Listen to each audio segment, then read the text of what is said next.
গান চলতেছে, আমরা যেতেছি তাদের থামানোর জন্য। গ্রামে এত জোরে গান বাজনা হচ্ছে, কেউ কোনো প্রতিবাদ করলো না, কেউ কিছু বললো না। যদি ওরা হিন্দু হতো সেটা মেনে নেওয়া যেত, কিন্তু ওরা তো হিন্দু না।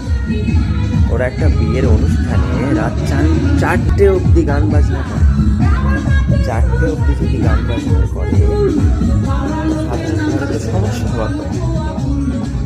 কারোর কোনো সমস্যা হচ্ছে না, কিন্তু এই হুজুরগুলো দেখো, এদের সমস্যা।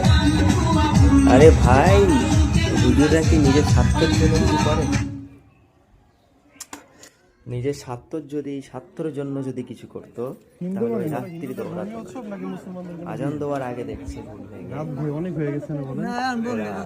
কয়টা বাজে ভাই? গান তাই না? কেন তুই কেন এই জন্য আমরা আসলাম বলতে। মানুষের তো কষ্ট হচ্ছে না ভাই, অসুবিধা মানুষ একটা বিবাহ অনুষ্ঠান রাত 12টা একটা হতে পারে। আর ছেলে মেয়ে কিভাবে নাচে কোন কি কোনো শরীরে আছে?